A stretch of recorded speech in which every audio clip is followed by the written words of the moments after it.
Welcome to What She's Worth, the podcast dedicated to empowering women, amplifying bold voices, and challenging the status quo.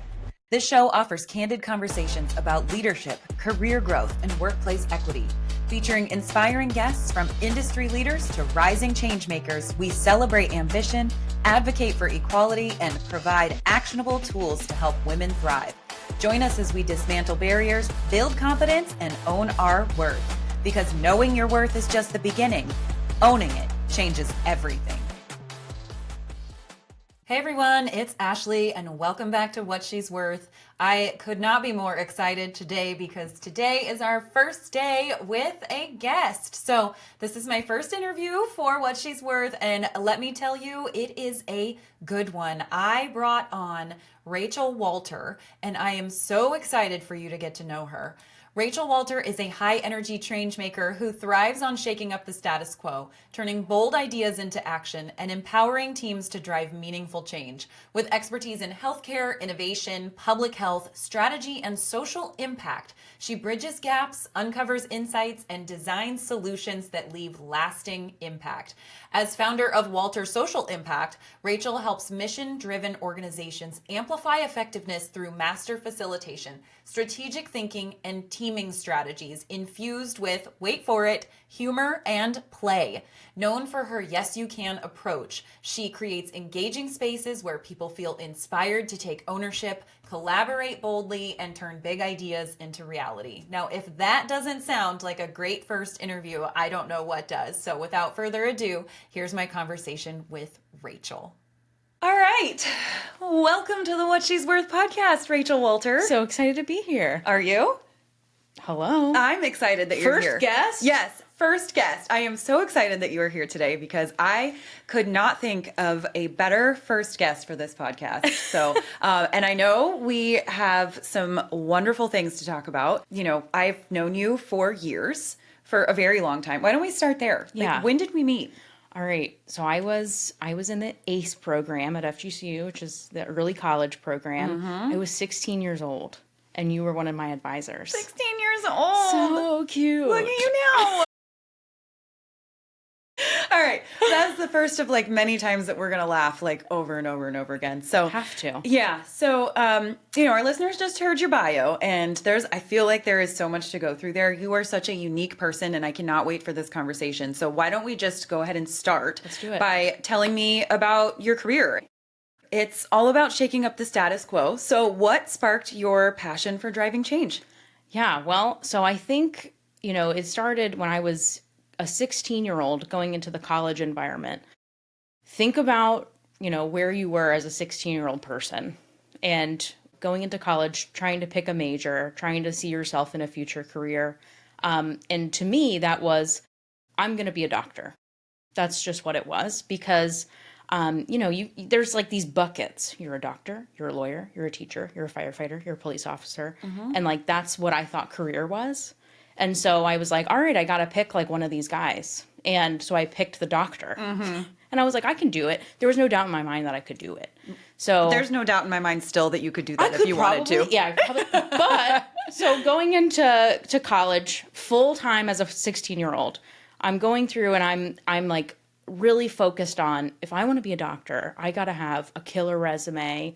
I got to go do all of these things. And so what was really the most important part of my early career was doing the global medical brigades. So going to Central America for about a week and a half every summer for about 5 or 6 years and doing, you know, low cost or free medical care and public health projects in Nicaragua and Panama. And my first year that I went there, I was like, I'm a temporary doctor. I'm a doctor for a week. And that was like my style going into it. And then I had like this really like, you know, swirling despair that when I realized that I didn't want to be a doctor, I was like, oh, this sucks. So, you know, like I painted this like really awesome picture for my future. And then I ended up seeing that I didn't like touching people. I don't like doing that at all. Yeah. That's probably like a really important quality for someone who's a doctor to have. Right. And so the good part is that I didn't stop going. So I think a natural conclusion I could have come to was like, oh, I'm not doing that again. I did it 5 more times. And Wow. yeah, so I stuck with it because I knew something was there for me. I knew I did that for a reason. What I ended up finding was that I was really interested in like the really stark contrast of how people live in different areas and how, Yeah. I was like, oh, I'm taking everything for granted at home. I've never, I've had like a really privileged upbringing. And so to see such stark contrast, I was like, I get it now. I'm seeing the light. Wow. And so I think from then I was like really excited about the challenge of systems change. Really, really huge thing. Yeah. It's no longer taking care of the patient in front of you. It's the system is not set up for everybody to succeed, and I don't like that because it's set up for me to succeed. Wow. That is so powerful. Well, and really interestingly, I'm not going to have this experience with everyone who's on this podcast, but knowing that I got to kind of observe you from the outside, Yeah. I didn't fully understand that that's what was happening. I don't think I did either. Well, yeah. I mean, that's a huge Yeah. realization to have. And also a really hard thing when you've had your like plan set for a while to just kind of make a pivot like that at so young of like, this is what I'm going to do. And I'm sure you had told people and, Right. Yeah, I remember back then when you were 16, I'm gonna be a 17. doctor. Yeah, I remember that. And what's crazy is even I was still stuck in that picking a profession instead of picking like like an experience that I care about. Like that's where my career, like what I was defining a career as was really different. Yeah. After the doctor thing went away, I was like, oh, a lawyer. Like I still was doing that. Right. Right. I'll just be a lawyer. Yeah. And then the good thing is that I did a lot of exploring. Mm-hmm. I'm very proud of myself about that. I'm proud of you too. So I went to this like legal, like pre-law clinic at University of Florida. And I went there and I was like, I'm going to meet my people and I hated it. Hated it. I was like, these aren't my people. And it wasn't that they weren't fabulous and so intelligent, but I like didn't find it. Like that's not where I found my tribe. Yeah. And so it was a little discouraging. Like, and when I go in, I'm all in. Mm-hmm. I'm all in on being a doctor, all in on being a lawyer. And then to have this realization, I don't really like this. Mm-hmm. I'm so glad, because I don't see this all the time, especially in students. I'm so glad that I had like I don't know if it's confidence or just, I think it's confidence that it'll work out, but I'm glad I trusted my gut that I didn't like that and didn't just force it because I had my mindset on it. Yeah. Yeah. And you brought up something really interesting. It's a conversation as a career counselor that I have all the time of, let's just not even think about the job title. Right. Right. And, and it's the hardest thing to do because from the time that we're so young, we're asked like, what do you want to be when you grow up? Yes. And so I do all this stuff on like, okay, let's throw out the like, what do you want to be? And let's talk about what do you want to do? Yeah. Like what impact do you want to have? What problems do you want to solve? And I feel like that was exactly what was going through your mind when you saw such disparity between these two kind of lives that you were having experiences in. Right. So interesting. Yeah. You know what's funny? So my husband, when he got back from the Army, there's a lot of reintegration that has to happen with these, men and women that come back. And he was in particular, like really struggling to find his tribe. Like he was like, I don't understand what I'm supposed to be doing anymore. Mm-hmm. And I can't, you remember when we met with him at World of Beer that one time? Yes. For a career conversation? Yes, I do. Okay. I do. We had so many of those, but I remember distinctly one time in the car, I was like frustrated with him, like, not understanding what he cares about, what he wants to do. And I ended up asking him, like, what do you want to do? Like, what is it that you want to do? Mm-hmm. And he was like, I don't know. Like, I kind of want to like kick doors in. And I was like, yeah. So there's like 3 things you can do. Yeah. If you want this to be a part of your job, you got a few options. Yeah. And so, and then what's interesting about his story, not to, digress so much, but it was interesting to watch him kind of experience what I experienced really early on. Wow. Yeah. And, he had lost a bunch of time because he was, in the Army and he was deployed in Afghanistan. Like he was doing all of this stuff. So when he came back and he's like, I want to kick doors in, I was like, oh, that kind of sounds like a firefighter to me. Like knowing my bias, that's a firefighter. Yeah. And then it was interesting to watch him say, yeah, but. So there was all of this self-doubt. And I think I was really lucky to really work around self-doubt with the like strong men and women that I was surrounded with in my life. But Cody in particular, my husband, he was really grappling with, what if I fail? Like, what if I can't do that? And I was like, that's just not an option. Right. You're going to do it. Yeah. And so it was funny when I told him that I was coming here, he was like, remember that time? Oh. And I was like, yes, I do remember that time. And now he's a firefighter and he's doing great. He loves it. That's awesome. Yeah. I think one of the last times I saw you, probably a couple months ago or quite a few months ago, he had just done his like 1 year and off of his, what do they call it? Probationary period. Yeah. So that's really awesome. Yeah. So it was great to also translate that teaching, to him later. Yeah.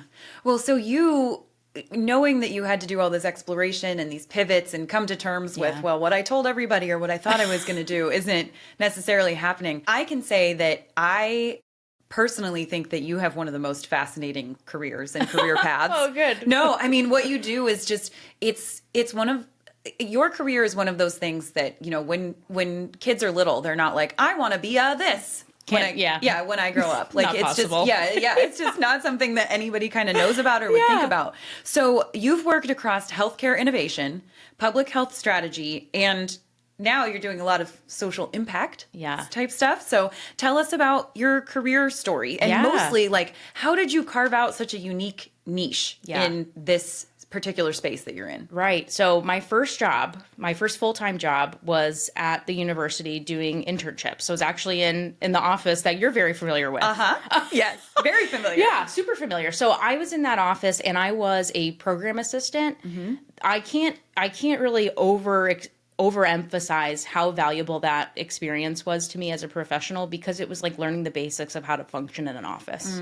So like learning how to reconcile purchases and things like that. And it was just something that, like, a lot of etiquette learning for me. Right. And I was at the university at the time working full time because I loved being there, first of all.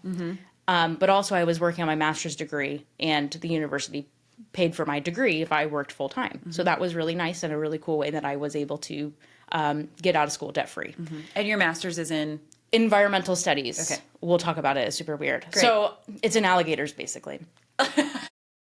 Yeah, we got a master's in alligators. Love them. So anyway, that was my first role. And then in my second role, I moved into a mentoring programs coordinator role, which was really fun. I had a blast doing that. And it was just creating experiences for students to be successful in the university. That's all it was.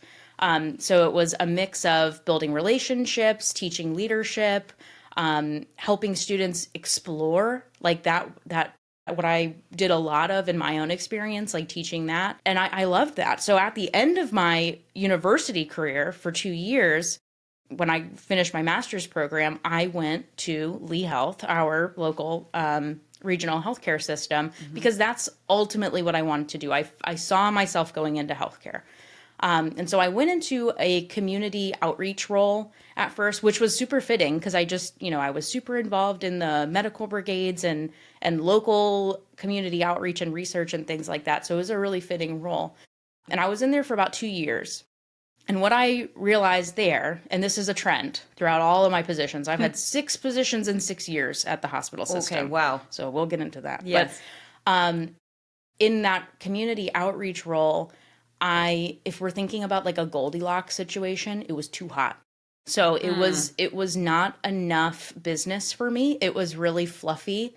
And I didn't like that people were talking about, within the organization, talking about this community outreach function as like a nice to do. That really was irritating to me because I think that that's central to what health and healthcare and public health is. Right. It's community. And so to hear that it was like kind of this, oh, that's sweet. I was like, no, it's like really important. Right. And so I ended up having an experience where, our community health data, we have an assessment that we do every 3 years. And we had been doing it since 2007. So this was 2020. And I was looking at this data and it's like 200 pages of a report. and COVID shut everything down. So I had to find something to do to be useful. So I ended up like learning this report front and back. And what I realized is that we were super underutilizing what insights were in the report. And it was just because, not because no one cared, it was because the report was so big. So people were like, it was like analysis paralysis, where they were like, oh, that's too many words. I don't want to deal with that. And so I'm so glad that I took the initiative to look at this massive report and distill it down to like really easy things that we can talk about as an organization. So making big really, really small. So instead of, we need to improve health, that's too big. Too big. That's scary.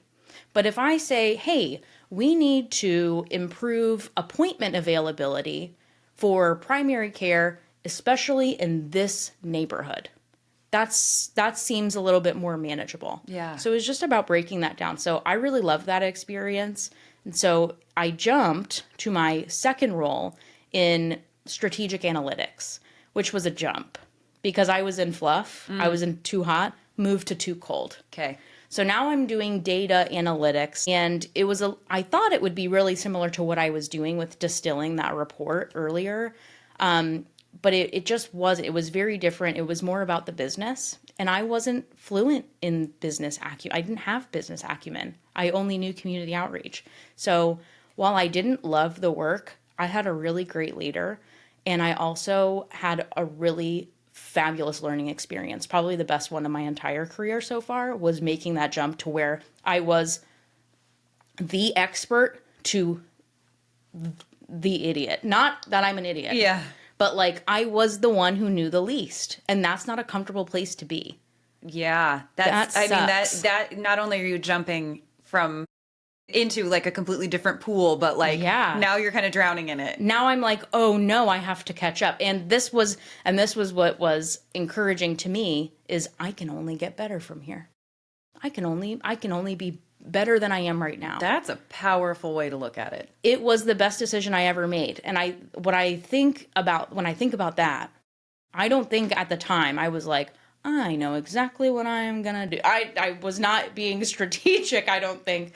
I think I was just recognizing a gap in my own understanding and being like, oh man, if I want to make something happen here, I got to speak this language. And so that was really awesome. And so spending a lot of time there, I got an opportunity to kind of be in training for a leadership position of a very, very specific federal program that incentivizes the healthcare system to support care for low-income individuals. And that was so awesome. Like, that's exactly what I wanted to do. What I learned from that experience was that it is possible to balance mission and margin. That was really important to me. And I think that's a defining point for me because before I was hot and cold. I was like, this is really fluffy and this is too cold and sterile, and I'm not understanding how I'm going to reconcile these two. I saw in action a program that balanced the two. We had great return on investment, and we were also expanding access. We were providing care on a sliding fee scale. It was ultimately accessible. We were expanding from primary care to specialty. It was amazing. It was so great to see. It was great to see an example of that when typically when we think about social impact or just social good in general, we think of it as like a money loser. Right. Not always. I think that's an assumption that we make that it's time to break. I think there's a lot of people who need to hear that. I totally agree. Yeah. So I was in that position, and then I had a couple. So when I say I had 6 positions in 6 years, some of them were also at the same time. Got it. Perfect. So I had sounds like love that. Yeah, amazing balance and lots of free time. And yeah, it was weird. So I was doing 2 jobs, like half time, 20 hours here, 20 hours here. That never existed because I was working 2 40-hour jobs. Quite the mental load. Yeah, it was a lot. It was a lot to stretch. And so I ended up, that job that I was training for, the leadership role, I ended up getting it. So I was in that leadership role, and then our organization went through a business change, and it changed from a public system to a private not-for-profit system. And then that rendered that program that I was in charge of obsolete. So it had to go away. And here's what I'm like really excited about. I think like if I had like a career highlight reel right now, like this would be it. I was able to advocate for the system to honor the, 10 plus years of us offering the sliding fee scale and payment model and discounted, prescriptions and all of these things that we were doing under that incentivized program. We were actually incentivized to do it. I was able to advocate for the system to honor that and continue without the incentive. That's a huge deal to me. Yeah. So that's still alive and well. We're just not getting like a gold star for it anymore. Who cares? It's doing great work. And so that was a really great highlight for me. So now the job's gone, right? So the job has gone away. And I do want to say that there was not a moment where I was concerned that I wasn't going to have a job. That's not what the environment was like. That's not how I was being spoken to, which was really positive. So I was kind of given my pick of the litter, and they were like, well, where do you want to go? And that's a career moment right there. Loved that. And I also had like some interesting conversations about, well, here you could go here, you could go here, you should come here. And I was like, okay. But here was the kicker. I was giving an opportunity to retain that leadership level that I had in a function that I didn't necessarily want. Or I could do something I was really passionate about without the leadership level. And I was getting really conflicting advice from people, higher than me. And that was hard. It was really hard because I was trying to balance, like, if I make a decision, is this person going to respect me less because they think I'm not ambitious or they think I'm not driven? Or are people going to really admire that I'm doing something that I really care about? And then I was like, well, actually, it was my husband who ended up saying to me, what do you want to do? Like, what do you want to do? Well, good job, Cody. Full circle. Yeah. Full circle moment. So it was a tough decision to be like, I'm going to pass on the leadership role that's ambiguous, and I'm going to go with the role that allows me to be the strongest individual contributor I can be. So that's where I am now. And so I'm in the innovation department at the hospital system. And I've been there only 4 months now, but it has been a really cool moment to see all of my other things align. So, I teach a course at the university, and that's super aligned with innovation. My dissertation that I'm working on currently for my Doctor of Public Health degree is about innovation and design thinking. And so it's all like things have fallen into place, it feels like. But it's been a really interesting like ping pong, not climbing the ladder, but kind of like ping ponging back and forth just to find the right spot, the just right. Yeah. What a pivotal moment to have to kind of make that decision of like, do I give up this thing that's important to me or do I give up this thing that's important to me? Right. From the outside looking in, once again, because I get to, from a distance, watch your career unfold. You seem to be in the sweet spot right now. I agree. You're doing really amazing work. You're having an incredible impact. I see how much your students love you even at the university.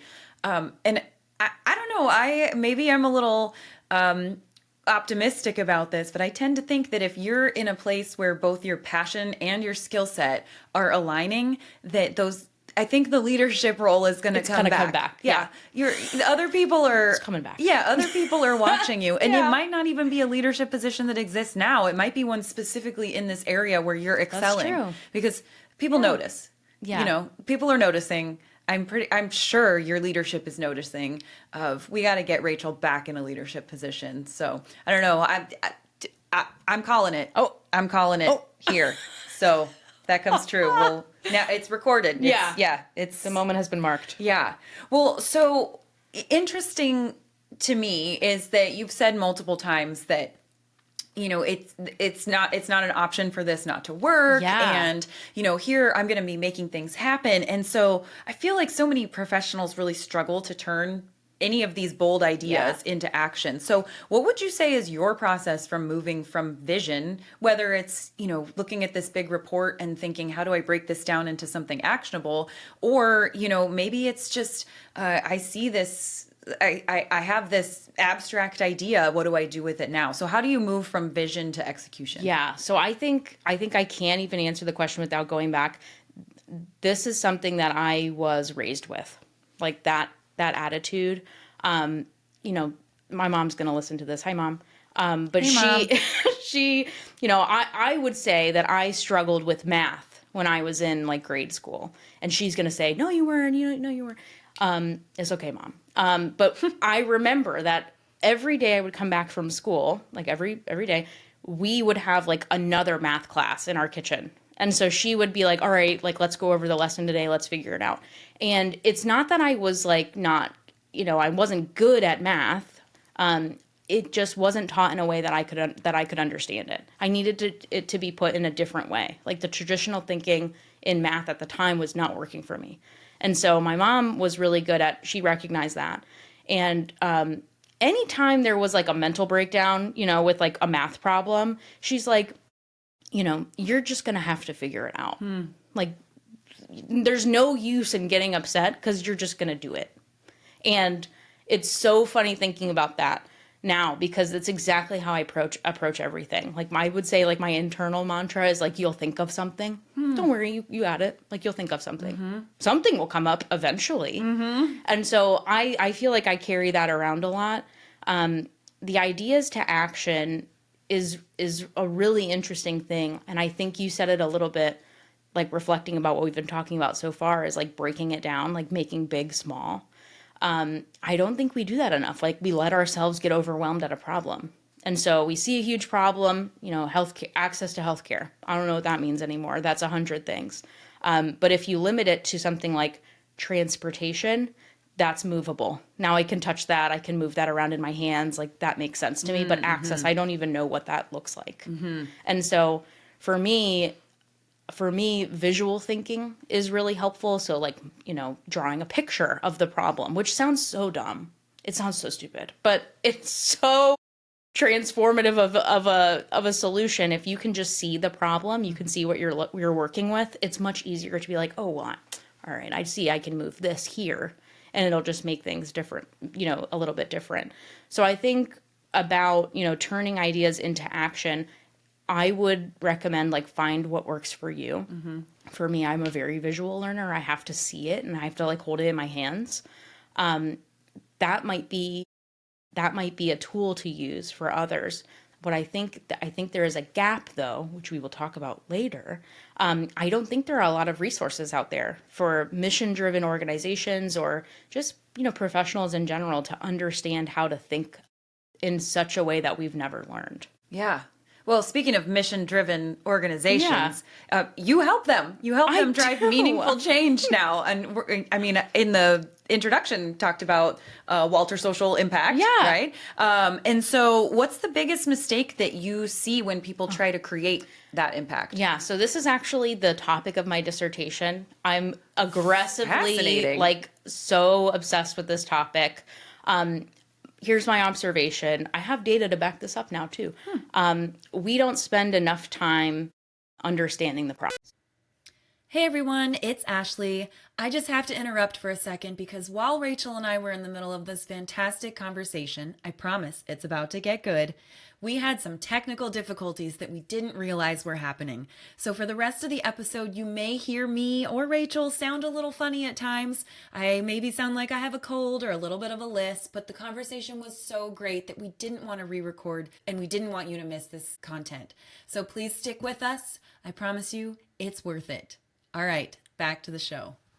So if you think about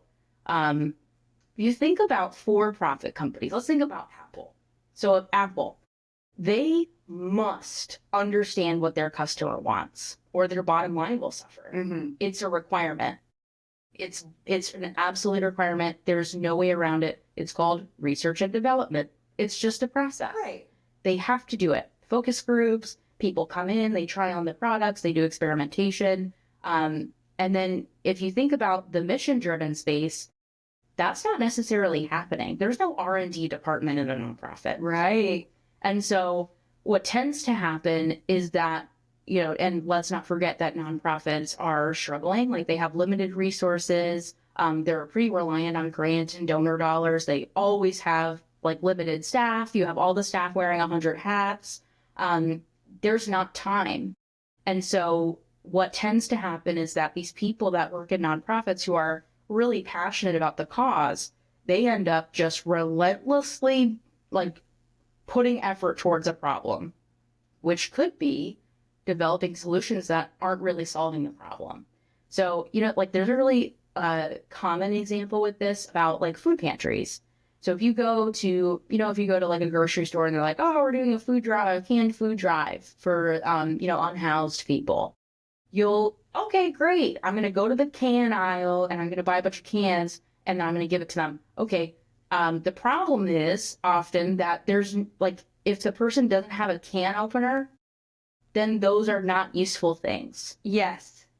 It's like that simple. Like put one of the... Nobody thinks about it. No, because and it's not that we don't care. Like that's the other thing is like it's not that we don't care about the people that we serve. I think we deeply do. And that sometimes clouds our business judgment. And so we're like, we just have to get them food. We just have to get them. Yeah, correct.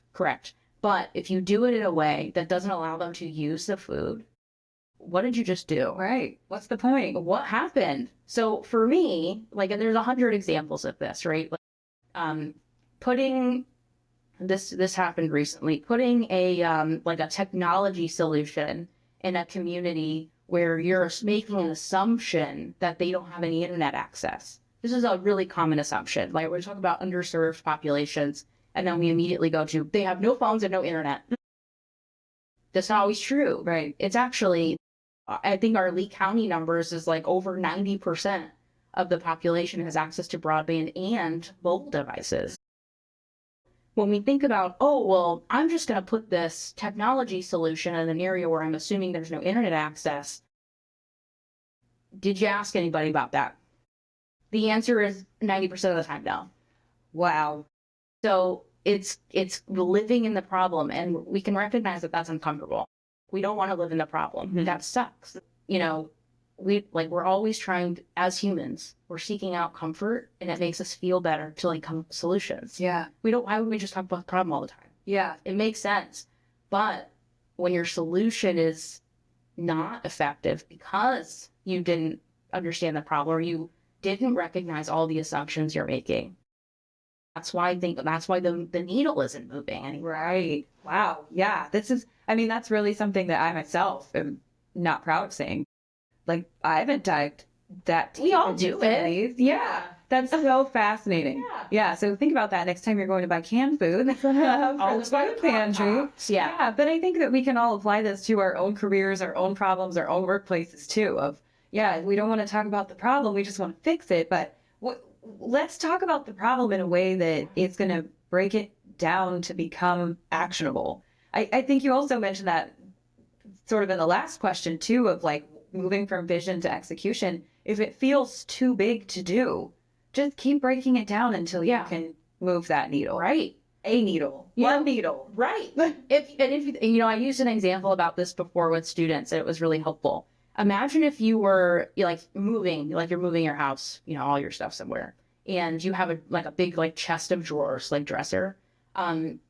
If there's stuff in the drawers and you try to pick up the dresser, it's going to be real heavy. Mm-hmm. It sucks to take everything out of the dresser drawers and put them in a box and label them, but it sure helps you move the dresser, Which was the original problem. right? Yeah. And so if we don't if we're not willing to spend the time to take out the contents of the bigger issue, you're not going to move the bigger issue. You're going to scratch the floors. The dresser's way too heavy. Yeah. Yeah. Or you're just not going to move it at all. Or you're going to hurt your back. Yeah. You're going to blow your back. Yeah. There's all kinds of problems.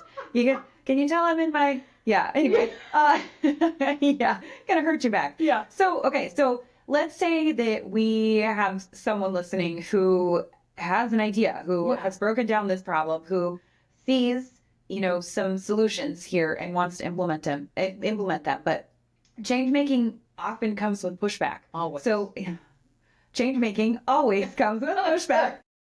Rachel Walter. Yeah. Yes. How do you navigate resistance when introducing bold ideas? Yeah, I love this question. And this is like one of my favorite things. So I would say, if someone was asking me really quickly, hey, what do you do? I'd be like, I just solve problems. That's how I would say it really quickly. Because I don't have time to say, I'm senior innovation catalyst. Like, I don't have time to do all that. Such a fascinating title, though. Love it. Yeah. So solving problems is really exciting. That's my profession, I believe. That's what I do. What I think is really interesting is when you try to solve problems with people that don't recognize it as a problem, that's hard because they're like, why are we fixing something that's not broken? What I really love to do is approach the resistance as another problem to solve. And what I love to do, what's really obvious is that there's common ground in any situation. Any situation, there's common ground. There's something that we can agree on. Find it. That's hard. I'm not saying that's easy. Yeah. But, in sales, you're taught to just ask questions. All you have to do is just keep asking questions. You'll get there. Build a relationship with the person that you're meeting with resistance with, which is not always easy because sometimes we don't want to be friends with these guys. Right. You don't have to be friends with them. We just need to understand them. And so part of this goes back to like, if you're finding resistance, they don't understand the problem and you might not either. And so let's go back to the problem. Let's revisit. And so we can agree, hey, how does this show up in your life? How is this affecting you? Let's just get them to care about it. Makes a connection. Yeah. Yeah. How can I translate this for you? Here's how it affects me. Here's how it affects this person. How does that affect you? It might be on the flip side of whatever problem you're looking at, where they're like, oh yeah, it does affect me, but in the opposite way. Great. Let's change it. And so I think it's all about translating the value proposition of whatever you're trying to solve back to that person and finding a common ground. And it's relationships. So you can't be like a jerk and be like, hey, right now we got to figure this out. This just not going to work. Yeah. Or you're going to get a really bad solution. So speaking of not being a jerk, you have another really interesting tool in your leadership toolkit that I find just so refreshing, and that is that you bring a lot of humor and play into professional space. My favorite thing. Yeah. So if you're thinking about like, how do I connect with this person, or how do I get them to not be a jerk, right? So why is humor and play important, and how can leaders do this effectively? Yeah, I have a few things here. So thinking about like the person, or group that's resistant to change, I can pretty much guarantee that if you can get them to laugh, you got them. You got them. I just really believe that. It works for me. Like if I don't agree with somebody, but they can get me to laugh, sincerely, not laugh at them. Yeah, But right. sincerely laugh. Two different things. Yeah, very different. Yeah. They got me. Like we're buds. Right. So that's like an important tool for me, and I actually take it as a challenge. I had a leader a while ago, and she's so intelligent, but my jokes wouldn't land with her all the time, and I was like, like this is not usually a problem that I have. And it took me like a couple of months, but I finally got her. I got her to laugh, and it was that really does something to me. It makes me feel like I accomplished somebody. I love to laugh. It's my favorite thing to do. I love stand-up comedy. I love all of that. And so when I get to make people laugh, especially at work, where it's not supposed to be fun, it's supposed to be work, which I don't believe in. I think that's really important. So thinking about, in leadership, humor and play seems like, it's like oil and water, not necessarily go together. Right. There's this thing like executive presence. Okay, I'm gonna have an issue with this. So executive presence, if you ask ChatGPT to give me a picture of someone that exudes executive presence, I can guarantee you it's going to be someone in a suit with a straight face. They're not having any fun, and they're like very cool, calm, and collected, and just like you can't see what they're thinking. And like, I think there's value to that. I think that that's phony. So serious. Yeah. Like, you are a human being. Like, you have feelings and you have thoughts about stuff. I want to hear them. I don't want to see this. I don't want a robot. I can get a robot anytime, but I'm interested in what you're thinking. And so it's like kind of bringing in authenticity to leadership. which is so interesting because it's a hard balance. Because you can't be like a crazy weirdo, right? Just like you can't be doing that. You gotta rein in the weird. Yeah, you gotta like do a nice balance, which is very hard. I think that I would say that I have a special skill of achieving the balance really well, which is something that I'm really excited and proud of. But I think that it creates psychological safety, Yes. doesn't it? Yes. Like you and I being able to ha ha ha about something, and then I have a serious question that makes me trust that person. I'm not talking to a robot. I'm talking to someone who could care about me, And so I think that humor and play, from like a leadership perspective, is creating psychological safety. I think it's a must do, but it's hard, so it takes a lot of practice. When you think about the resistance to change piece we were talking about earlier, that's another way to get them in, is if you can make them feel like working on the problem is not work. So if it feels like we're having a good time, they're not gonna care. Right. They're gonna make the time because it's fun, and we like fun things as humans. And so that's something that I really care about. It's something that I always think about if I'm hosting a 1-hour meeting. It's gonna be fun, and not weird like, so let's go around and everyone say a fun. None of that. No icebreakers. Please, no icebreakers. I want to have fun. Like, tell me what this means to you. That's not typically work. So in work, we're like given a really prescribed like way to work instead of me saying, what does this mean to you? Because that's me putting a human in the seat. That's not me saying, write a list. So I think that like it's a really small like little adjustment to make, but I think it speaks volumes, and it creates like almost a coalition of people that are now on your side, and it makes change a whole lot easier.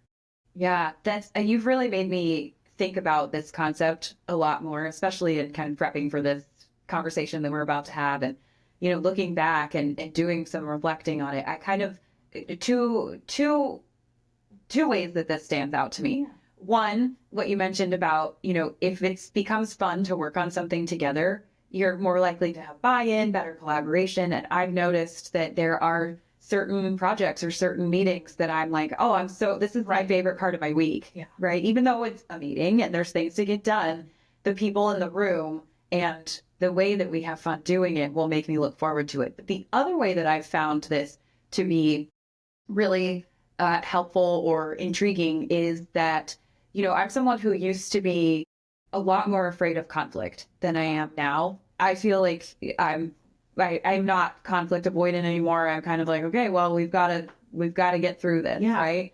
And so there have been some tense times with team members, or we're butting heads, or we're having a conversation that neither of us were looking forward to. And instead of holding on to that feeling, instead of taking that home that night or dreading seeing that person the next day or whatever, it's like at the end of those meetings, if you can get a quick laugh of like, okay, we're going to take our work hats off for a minute and just be like two human beings talking to each other. It diffuses the whole thing. So you still got to the problem. You still hopefully are coming to a solution. You did, address the conflict head on, but now the tension is gone. Yeah. Like now we can just move on because we've had a little laugh together. Yeah. And we're back to being human beings. I think that's like humility. So I think this is something that is really tough, especially in today's world. Being able to say, like, acknowledge that you were wrong, or maybe that you made a mistake. Hey, I shouldn't have said it like that. That wasn't my intention. I'm sorry. We don't love doing that. Like, that makes us weak. Right. And not have executive presence. Like, so I think something big scary executive. Yeah. My code is larger than it needs. So, you know what I mean? So I think like humility is really important. Like you don't have to be the smartest person in the room, and I can guarantee you're not. So it's really important to have humility, and then just realize that you're working with other human beings. It's like the most basic thing, but I think we get so sucked into like, this is my turf at work. Yeah. And I have to do this and you can't do that because it's going to affect me. Can we just stop being weird? Yeah. Is that possible? Yeah. Well, not all the weird. We like the good weird, but like, we just stop being weird to each other. Yeah. Yeah. Yeah. Good. I like it. You also focus on bridging gaps. So where do you see the biggest workplace equity gaps today and what needs to change? You know, this is one of my favorite topics. Yeah. I'm looking forward to your thoughts about what I'm about to say. So like, going through my career, I have had a lot of jobs in a very short amount of time. And I've learned a lot of things, which is fabulous. I wouldn't have had it any other way. But something that has always like haunted me. And remember, I was in college at 16, and that's not a brag, but it's just like I'm giving you an idea of how, like, what stage I was in. And so I'm technically 2 years ahead, but my age is 2 years behind. Mm-hmm. And so something that was really frustrating to me all the time was years of experience. That drives me insane. So years of experience, when I think about that, to me, in my own experience, that showed up as years on earth.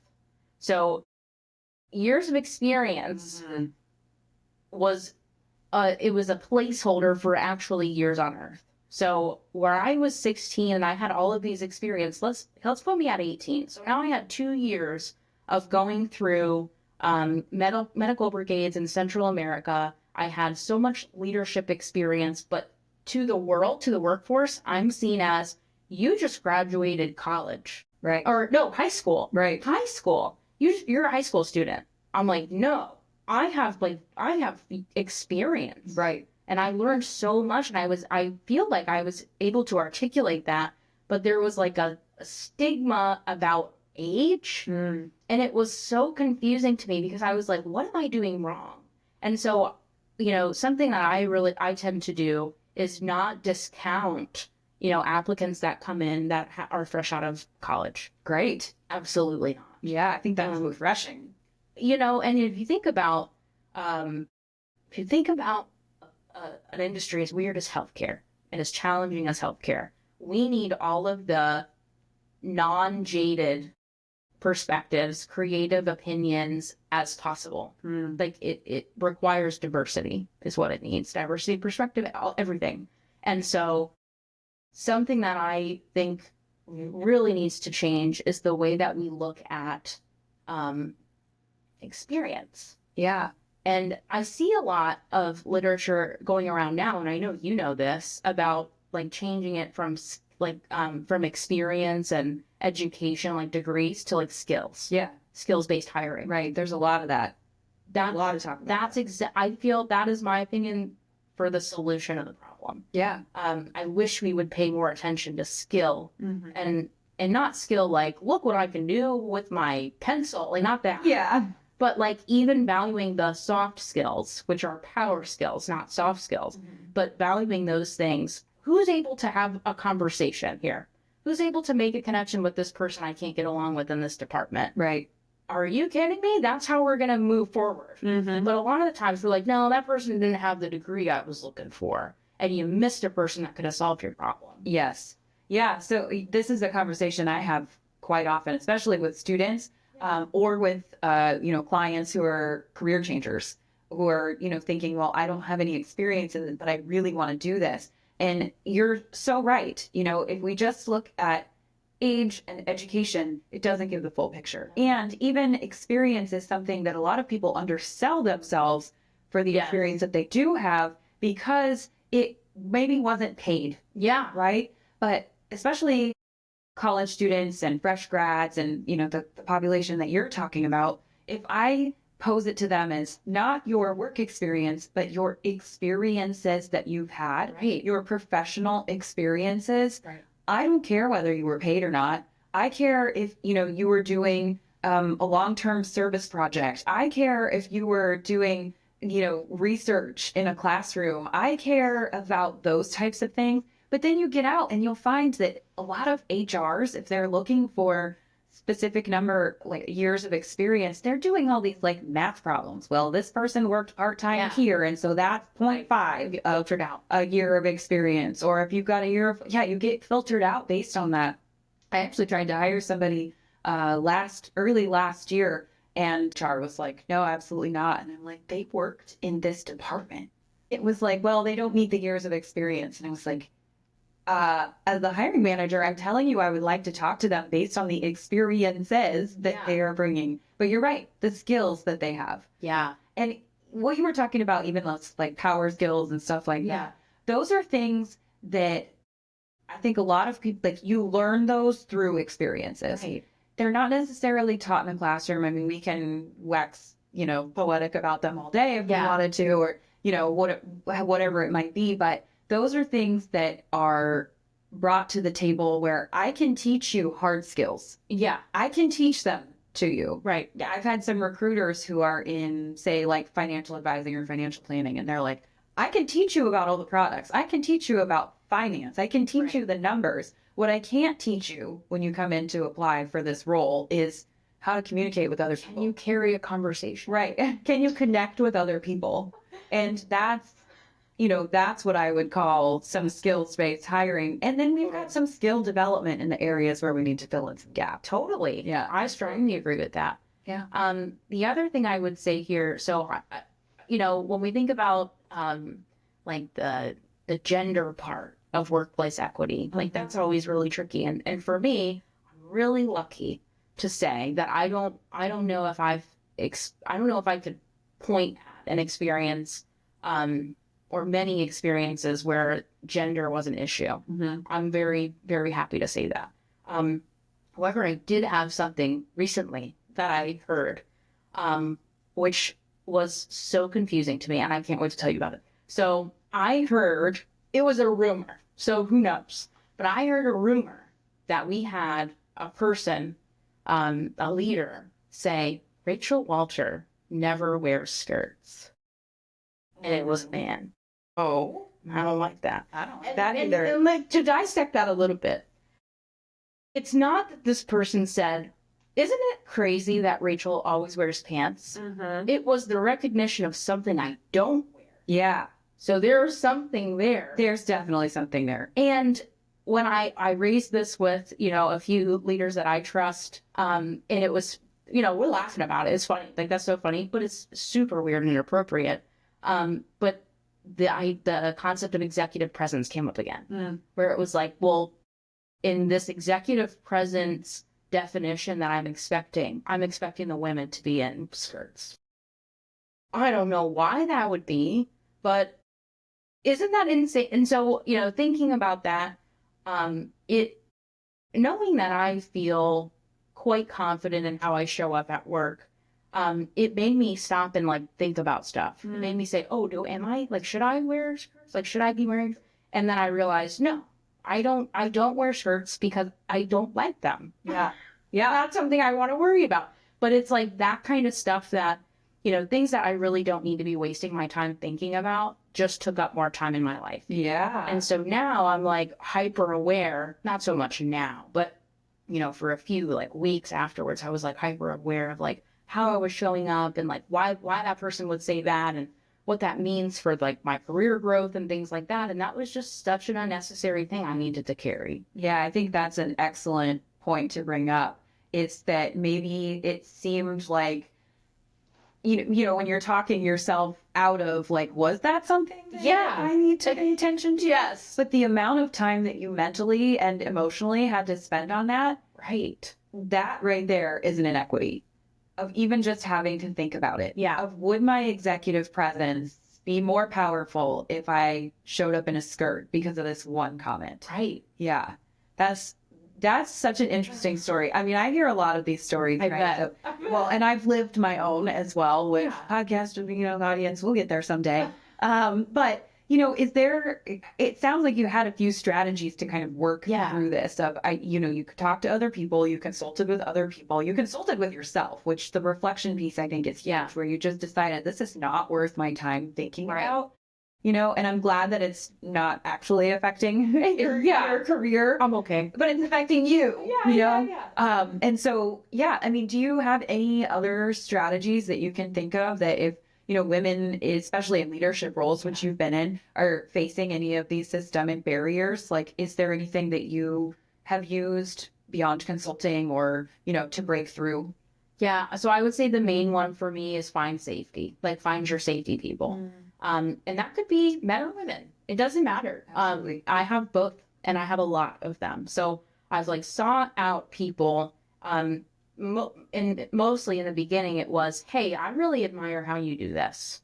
So like an example is my leader right now. Love her so much. She's just like amazing. And something that I like to do is she said something to me recently, and I'm not going to say her name, but she's going to know when she hears this. I was having a moment at work when I was meeting resistance, and I'm in a new role. And so I'm trying to get things done. I'm trying to really, do stuff. And I'm getting, well, we can't because this. Well, I don't know because this. That will never work because this. And it was really discouraging. And so I ended up talking to my leader and I was like, I've never felt like discouraged like this before because I'm like in a position where I'm expected to make things move and innovation. Like that's what we're supposed to be doing. And I'm being met with no, no, no, no, no. And I am typically pretty good at getting through those barriers. And she said something to me that was really awesome. She said that like her strategy for getting through that is saying, okay, I hear you saying this. What are our options?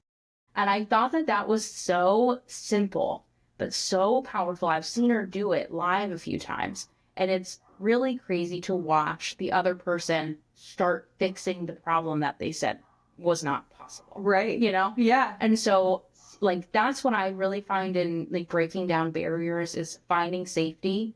And safety, not so much as like, ooh, like holding onto their leg, but safety, like safe, but safety like mental image. yeah, right. Safety like, I'm nervous that I'm not going to be successful doing this.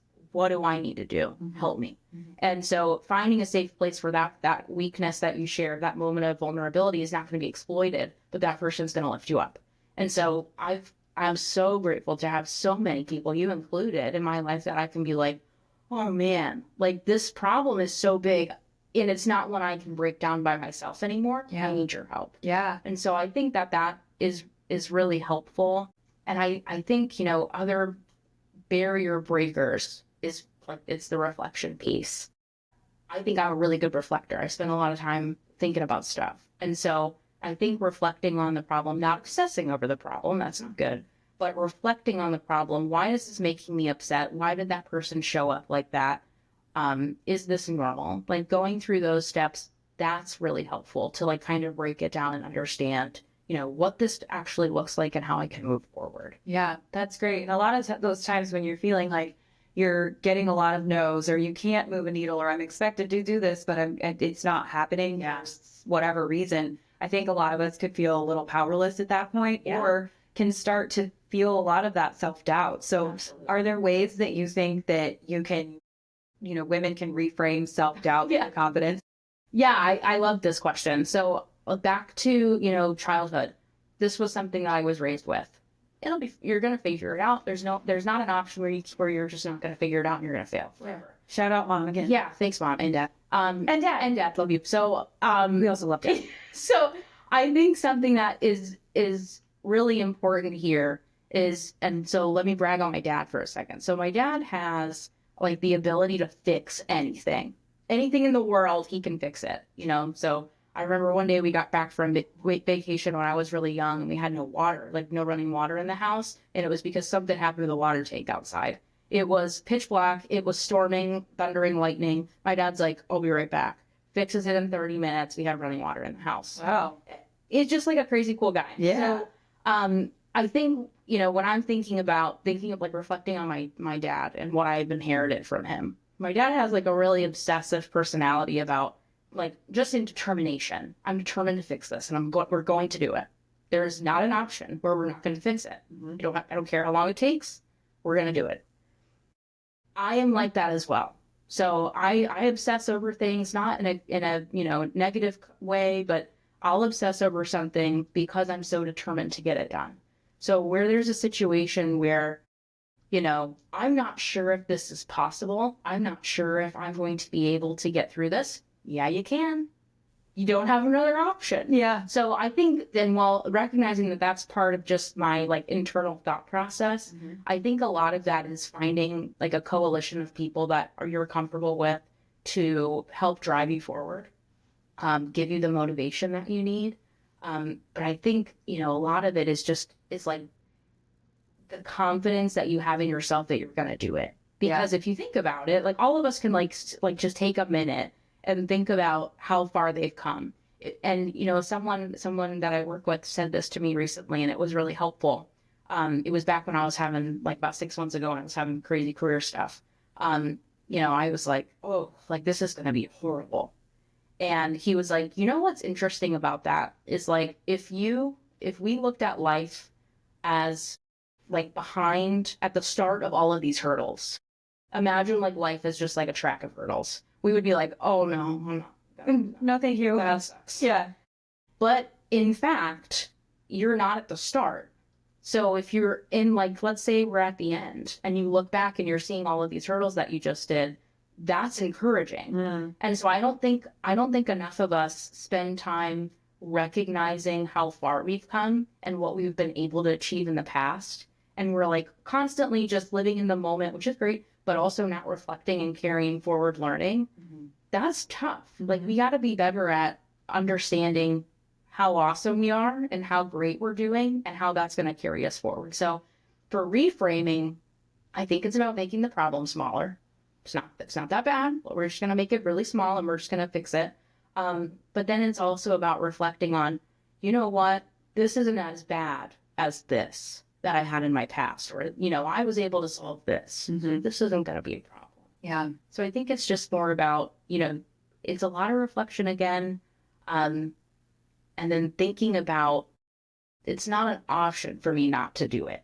So I got to just do it. Yeah. Taking that first step. Yeah. I love that you brought up both having that intrinsic confidence, like cultivating that intrinsic like core. Yeah. But in the beginning, you also mentioned having supportive people around you. And I think that's the combination that gets you through so much. Yeah. I have seen, you know, some of those like motivational pictures and cartoons and stuff. We do a lot of that when, you know, teaching at a university and like, what kind of thing can I throw up in my slide here, right? But I think I've seen one that might look cheesy, but is also really powerful of, you know, you've kind of zoomed in. Let's say you're zooming in on this this problem, right? That feels so big. And you're seeing a picture of, say, a woman like climbing a mountain and she's standing at the bottom and she's looking up at the top being like, oh my God, how am I going to get there? Yeah. But then you zoom out and she's at like the last 10% of the mountain. You just couldn't see it in the first, you know. And so it's like taking that step back of like, how far have I already come? Right. But there is such power in not just looking back and thinking, wow, I did all those things, but also thinking, when I felt like this before, how did I do it? Right. And that right there is going to be a little different for everybody because we all have those strengths and we all have our own talents and our own default modes and the ways that we think that are really, you know, do move us forward. But if you're thinking back on like, how did I do that?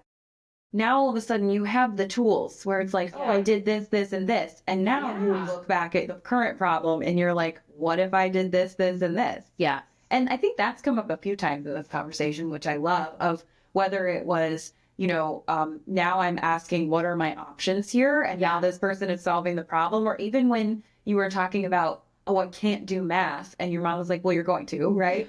You gotta do math. Yeah, right? Yeah, you gotta do math, right? You have to pay for your groceries someday. You gotta, you know, make sure your bank account is whatever. Even if that's as far as you go with math, like you gotta know how to do some of it, right?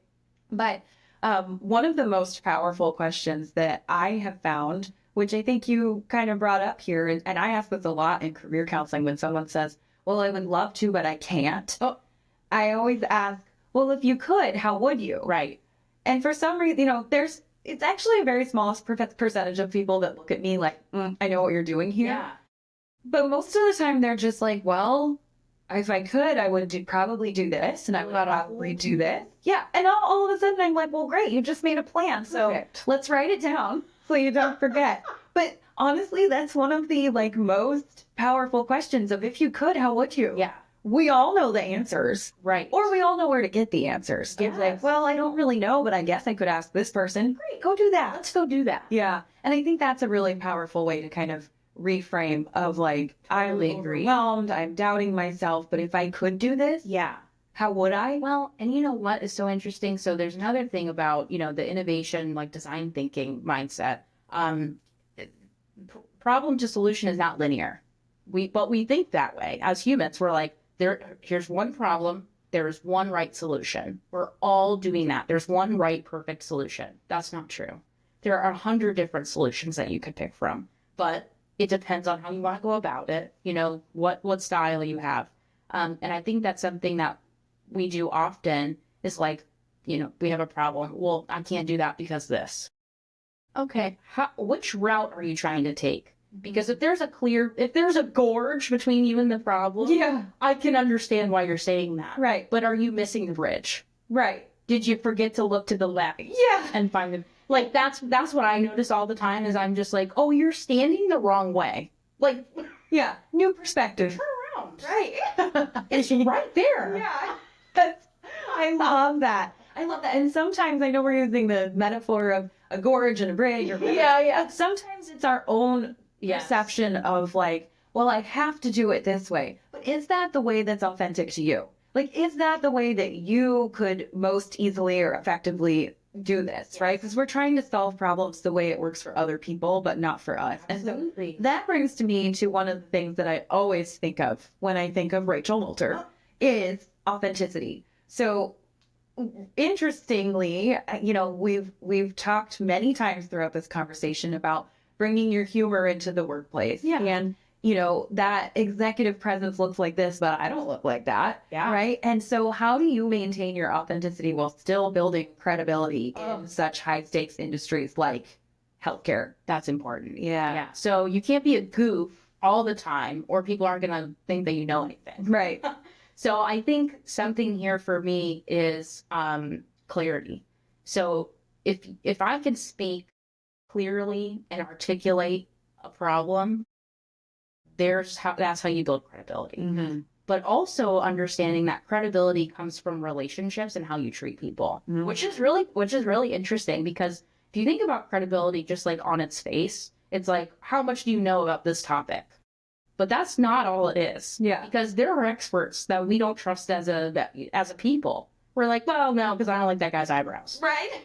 And that's how we are as humans. Like, Yeah. we do that all the time. And so it's definitely a two-sided thing where you have to balance. But I think clarity is important. So I think the way that we articulate problems and the way that we communicate them in a way that doesn't show our bias is really important. Mm-hmm. So, I get fired up about social problems all the time.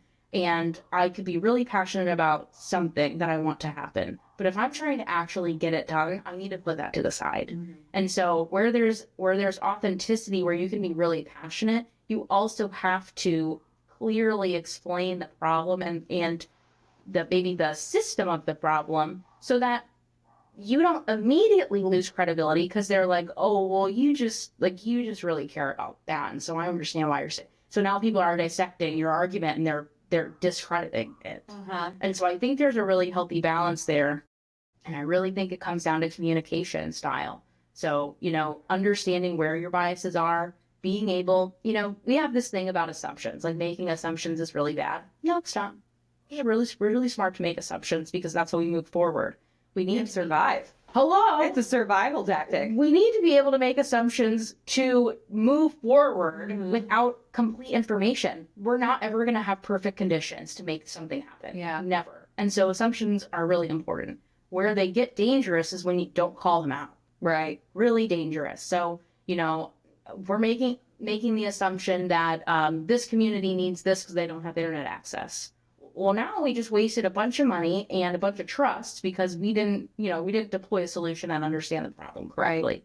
So I think, being able to understand bias, like your own bias, good or bad, understanding how to call out assumptions and articulate a problem space, including its system really clearly and objectively is your best friend. You can be passionate, but you also have to be accurate. Yeah. Yeah, that's great.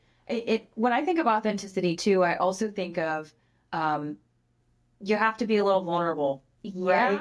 Yeah. So, and I think that being clear, you can still say what you authentically mean. Absolutely. But I do think there is this piece that comes with it of, well, if I am being my full self here and I'm not conforming to fit into this box or whatever, like there's this vulnerability piece. So I'm kind of dying to ask you a question of like, is there a bold career move that you can think of that you've made that like felt authentically terrifying and vulnerable, but also transformed your path? Like, is there something you can think about? Yeah. I mean, honestly, if I have to like put my finger on one, it was moving from a space where I was the expert. I was like kingpin community outreach. I know, like that's what I feel like that is what I'm known for in my brand, is like community health expertise. Making the jump to strategic analytics in a purely business space that I didn't understand. That it really set a trajectory for me, because I could have climbed the ladder in one space. I absolutely could have done that. But recognizing the vulnerability piece, me being able to reflect and say, oh man, like I don't know what they're talking about when they're talking about like return on investment. I don't know what that means. Right. So being able to understand that gap in my learning, and then being willing to go to a place where I'm going to be really uncomfortable. I don't think we like to do that because we think of career progress as linear. I'm going up. It's a lattice. Like I can go to the side. And I think that's what I did. Lattice. Right? Like Yeah. apple pie. Visual. Lattice. Yeah. Yeah. So that's something that I really value, is the lattice approach to career, because I need to learn if I'm going to be a good leader, in the future. I got to know stuff. And I can't just know my own lane of stuff, because that's not a systems thinker. I'm not thinking about sustainable impact at that point. I'm just thinking about my lane. That doesn't matter, because community health doesn't know boundaries.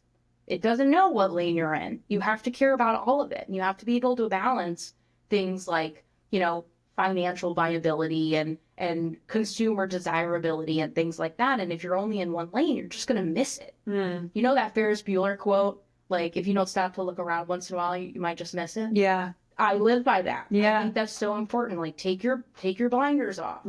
So I think for me, and like that was a really small thing, because I was early career, going from the space I was super interested in, and like that's where all my expertise was, and then going to the place where I had zero, like next to zero knowledge. And in those 2 years I was in that space, I had exponential learning. It has really transformed the way that I think. The speed at which I'm able to like analyze things. And that's something that I would have missed if I was like, no, this is my lane.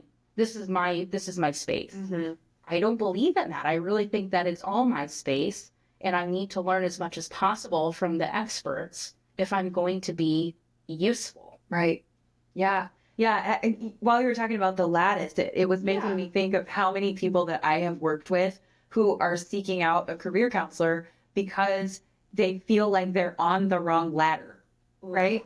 Of like, I've been climbing up and up and up and up, and now all of a sudden I'm on the wrong ladder. Just step to the side. Right. Because sometimes they don't realize that it never was a ladder. Right. Right. But that's all the blinders have been letting them see. Exactly. Yeah. So if there are ways to look around, like maybe you don't have to jump the gorge, maybe there's a bridge, right? Maybe you don't have to keep climbing the ladder. Maybe you can move a little to the side and then go up in a different, absolutely lane or whatever you want to call it. And like another thing that makes me think about that is, like if you've ever taken like a debate class or anything like that, they teach you, if you don't know your opponent's side of the argument, you don't know your problem. Right. Yeah. And so in like translating that to career and like industry, if you don't know your counterpart department's perspective on what you're trying to solve, you're not going to be successful, because you're just driving it in one direction. What if your counterpart's going to the left?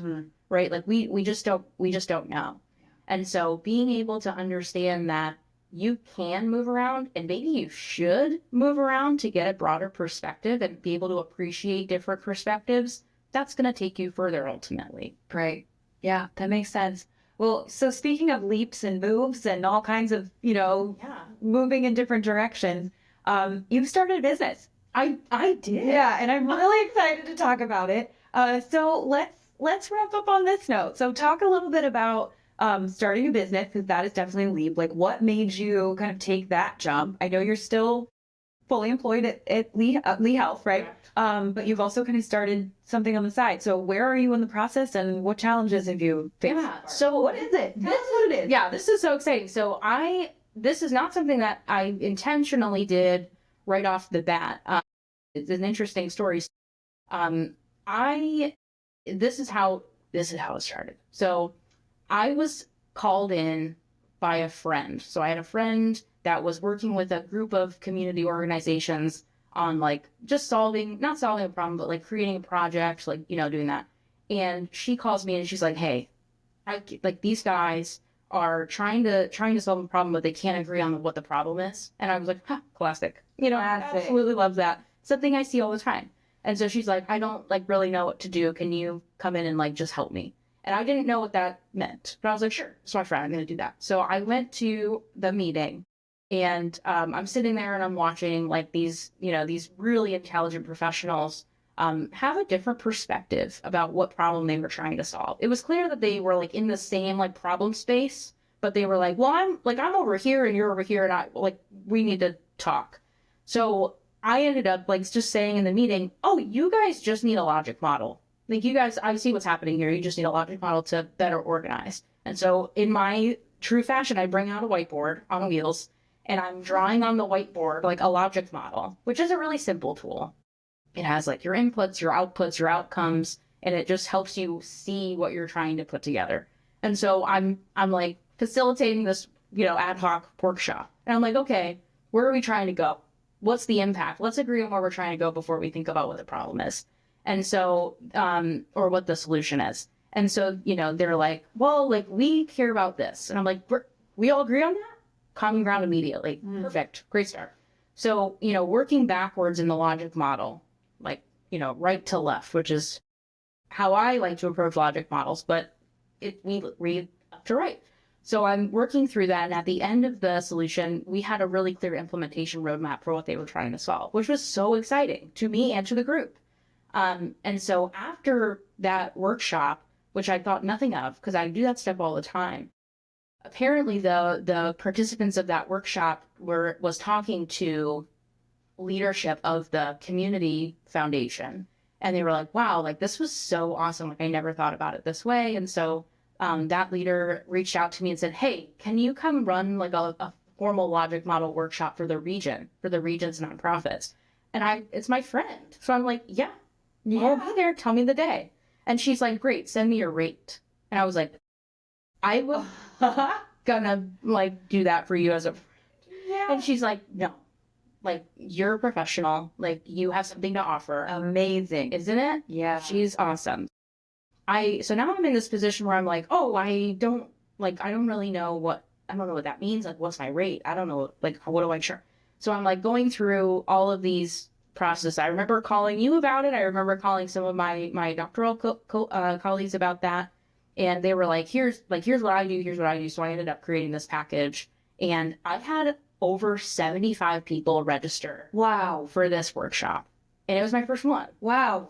And so I go in, it's a huge room, and I'm facilitating this workshop. I created these materials, like a little workbook for the participants. I had all these, like, teaching at the university. I was like, this is cake. Yeah. Like, I love this stuff. Yeah. And so it was really successful.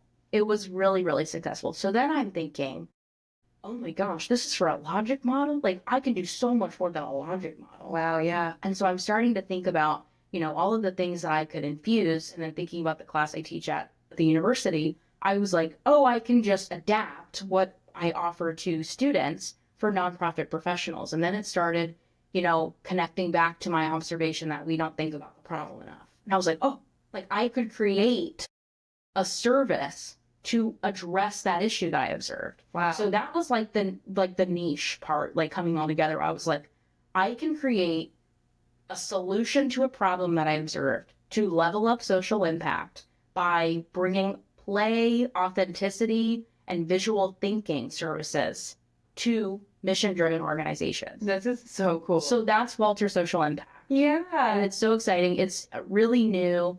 I'm actually using Walter Social Impact as like the vehicle of my dissertation. So my dissertation is about, training nonprofits to think more innovatively with design thinking.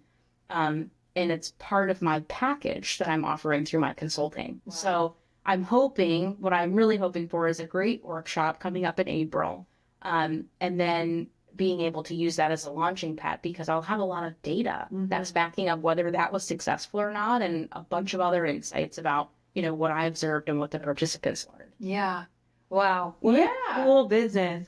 It's so funny thinking about how yours started. When you mentioned the question, what's your rate? And anybody who's watching the video of this, hopefully you can see Rachel's face, but I had that exact moment, and I've had it multiple times.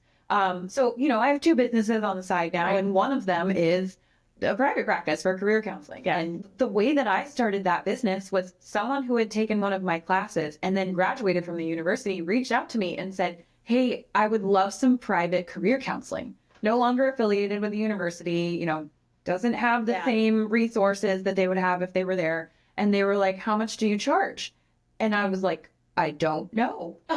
I don't know. I will think about it. And it's happened multiple times. I've had somebody else call and be like, hey, I'd like to, for you to do a workshop as part of this leadership training that I'm doing for this company. How much do you charge? Or what's your rate? And every time you've had to figure it out. Yeah. Right? And imagine if I just said, oh, I can't. Oh, I can't do that. I'll just do it. Nope. If you could, how would you? Yeah, exactly. Well, this is how much I would charge. Yeah, that's amazing. So, well, let's wrap up on this. So what is next for you, and what is next for Walter Social Impact? Yeah. So I think what's like immediately next is I'm in the process of doing my dissertation. So that's taking like center stage for me right now with Walter Social Impact, knowing that it could result in a publication. It could result in, maybe I have a really successful workshop coming up.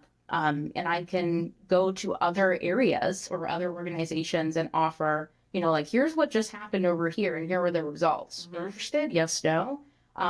Or I could offer, spin-off services from that. So here's an example. Like the workshop that I'm offering is a 2-day workshop, 1 day focused on problem, the other day focused on solution. Wow. So you're going to sit in the problem for 1 whole day. Wow. Huh. And then you're going to get weird. Yeah.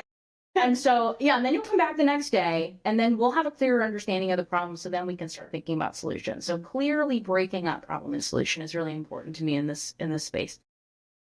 I think there's several exercises that are happening in there. So one of the things that I'm really excited about is I created an impact model canvas. So we hear business model canvas all the time where you're listing out like, here are my partners, here's my value proposition, here's my costs, here's my revenue.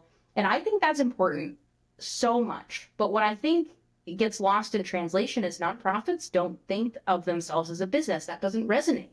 And so, but what does is impact. And it's the same thing. And so the result is the same thing. So I think what's really important is bringing forward these tools that I think could be really transformative, testing them, iterating on it when I see something not working or could perform a little bit better. And then offering that as a standalone service. Because I think, these nonprofits, they have limited resources, meaning that they can't really afford to be wasting a lot of time and resources. And so what I want to try to do is offer services that help them pivot really fast and help them understand that you can turn this around real fast. Yeah. So I think that that's something where I'd like to go in the future. And I don't know if I see myself doing that full time in the near future, but it's something that I'm really passionate about and I just really love doing. It's something that I like sitting in front of the TV at home, like after work, and just like working on my brand and working on, this is my template for this. Yeah. I think that's so fun. Like I love creating. That is very cool. Yeah. And so I think that's what's next. And I think it'll just be so excited. But I really have to say that I've had really tremendous support from everyone in the community about this. I've had people seek out like, hey, I really love the logic model workshop. Can you do this for my organization? Or, hey, that logic model workshop that we did, it allowed me to get a grant that I was really wanting. Oh, wow. Huge thing. So it was things like that that are like really drive me forward with that stuff. But it's something that I'm so excited about, and it's something that I'm not seeing that already exists Right. in the area or at an affordable level, or is specifically geared towards social impact. Usually these, design firms, they're focused on like, I'm going to help Apple create the next new AirPod. And that's not what I'm doing. Right. But it's applying that mindset and those tools to the social impact space. Amazing. Yeah. Well, where can everybody find you? Well, so I have a website. It is waltersocialimpact.com. I don't have any social media, so otherwise, other than just my own personal stuff. But you can reach me by the website, and I think that's it. LinkedIn. I'm on LinkedIn, of course. So So we're on LinkedIn. find me, just Google me. Something will come up. Yeah, Rachel Walter, soon to be Dr. Rachel Walter. Ooh, yeah. So coming soon in December. In December. Can you believe Oh, that? the countdown is on. I know. Amazing. Well, thank you so much, Rachel. The conversation has been awesome. I couldn't imagine a better first guest for the What She's Worth podcast. So thank you so much. Thank you. Glad to be here. That's a wrap on today's episode. If you enjoyed this conversation, make sure to subscribe to the podcast so you never miss an episode. If you found value in today's discussion, I'd love it if you left a review. It really helps more people discover the show. Want to keep the conversation going? Connect with us on Instagram at What She's Worth for more insights, updates, and inspiration. You can also watch video episodes on YouTube. Just search for the What She's Worth channel. And if you're looking for empowering merch to rep your ambition, head over to whatshe'sworth.com to shop our latest designs. Thanks for tuning in, and I'll see you next time.